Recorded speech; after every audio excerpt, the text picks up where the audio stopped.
Chapter 10. Summer is the best time on the island of the Blue Dolphins. The sun is warm then, and the winds blow milder out of the west, sometimes out of the south. It was during these days that the ship might return, and now I spent most of my time on the rock, looking out from the high headland into the east toward the country where my people had gone, across the sea that was never ending. Once, while I watched us, I saw a small object which I took to be a ship, but a stream of water rose from it, and I knew it was a whale spouting. During those summer days, I saw nothing else. The first storm of winter ended my hopes. If the white men's ship were coming for me, it would have come during the time of good weather. Now I'd have to wait until winter was gone, maybe longer. The thought of being alone on the island while so many suns rose from the sea and went slowly back into the sea filled my heart with loneliness. I had not felt so lonely before because I was sure that the ship would return as Matasaipe said it would. Now my hopes were dead. Now I was really alone. I could not eat much, nor could I sleep without dreaming terrible dreams. The storm blew out of the north, sending big waves against the island and winds so strong that I was unable to stay on the rock. I moved my bed to the foot of the rock, and for protection kept a fire going throughout the night. I slept there 5 times. The first night the dogs came and stood outside the ring made by the fire. I killed 3 of them with arrows, but not the leader, and they did not come again. On the 6th day, when the storm had ended, I went to the place where the canoes had been hidden and let myself down over the cliff. This part of the shore was sheltered from the wind, and I found the canoes just as they had been left. The dried food was still good, but the water was stale, so I went back to the spring and filled a fresh basket. I had decided during the days of the storm, which I had given up hope of seeing the ship, that I would take one of the canoes and go to the country that lay toward the east.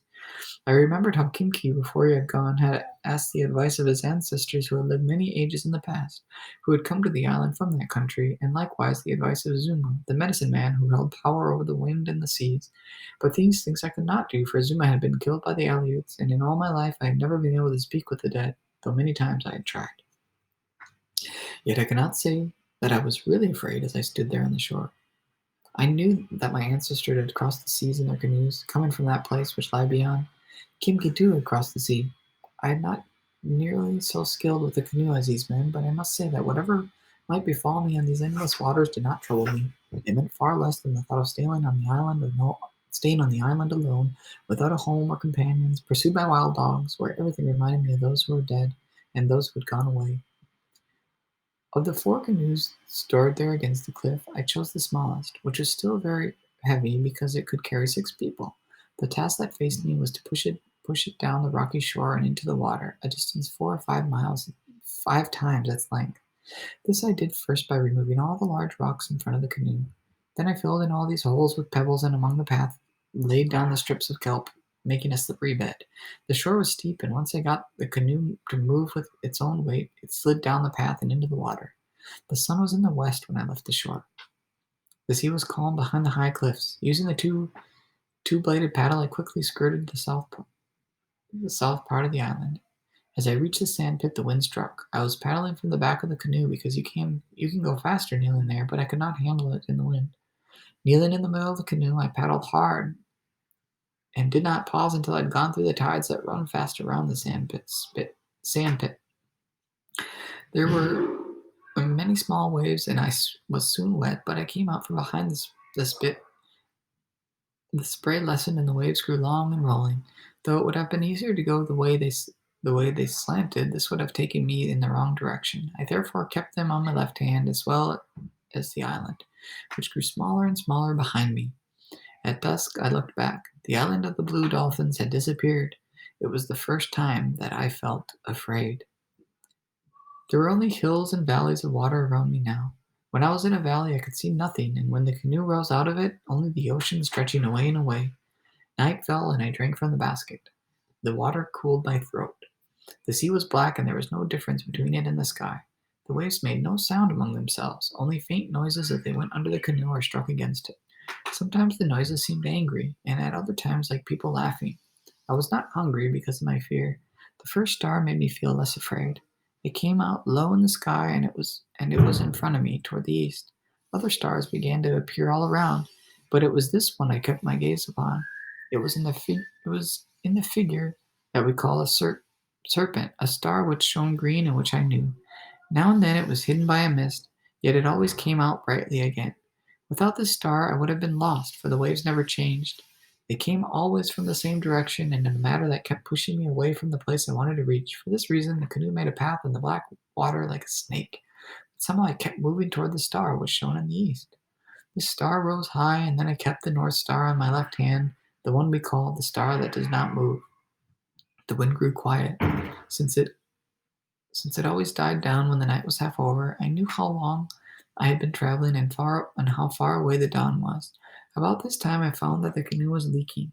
Before dark, I had emptied one of the baskets in which the food was stored and used it to dip out the water that came over the sides. The water had now moved around my knees, was not far from the waves. I stopped paddling and worked with the basket until the bottom of the canoe was almost dry. Then I searched around, feeling in the dark along the smooth planks, and found the place near the bow where the water was seeping through a crack as long as my hand with the width of a finger. Most of the time it was out of the sea, but it leaked whenever the canoe dipped forward in the waves. The places between the planks were filled with black pitch, which we gather along the shore. Lacking this, I tore a piece of fiber from my skirt and pressed it into the crack which held back the water.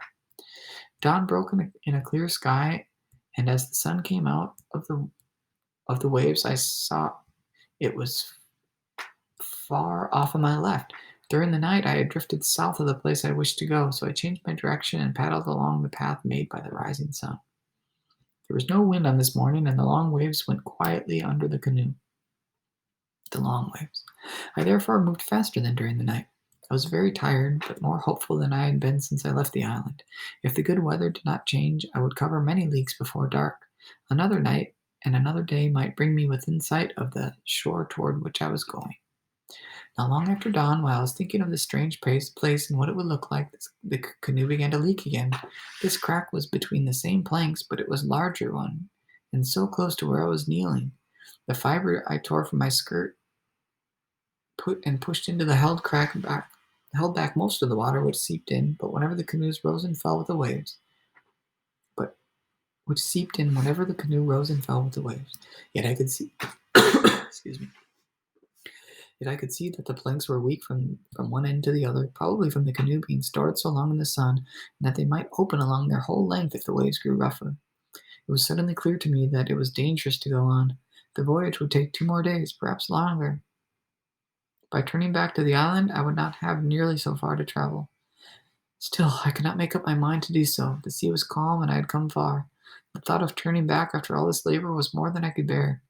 Even greater was the thought of the deserted island I would return to, living there alone and forgotten. For how many suns and how many moons? The canoe drifted idly in the calm sea while these tense thoughts went over and over in my mind. But when I saw the water seeping through the crack again, I picked up the paddle. There was no choice except to turn back toward the island. I knew that only by the best of fortune would I ever reach it. The wind did not blow until the sun was overhead.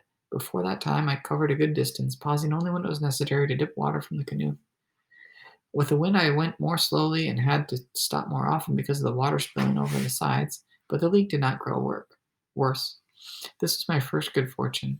The next one, when a swarm of dolphins appeared, they came swimming out of the west, but as they saw the canoe, they turned around in a great circle and began to follow me. They swam up slowly and so close that I could see their eyes, which are as large and which are large in the color of the ocean. When they swam on ahead of the canoe, crossing back and forth in front of it, diving in and out as if they were weaving a piece of cloth with their broad snouts. Dolphins are animals of good omen. It made me happy to have them swimming around the canoe, and though my hands had begun to bleed from the chafing of the paddle, just watching them made me forget the pain.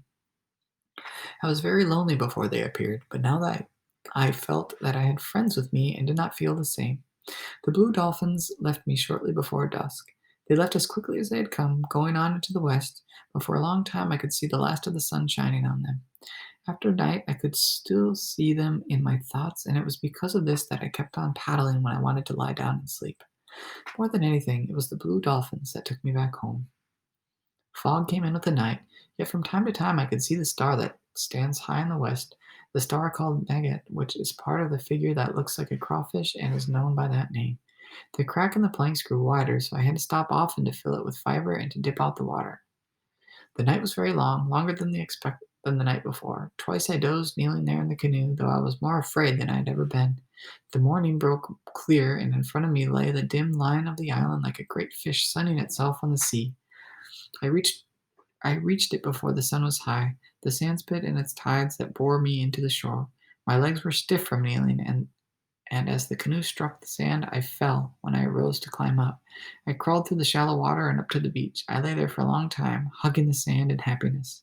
I was too tired to think of the wild dogs. Soon I fell asleep.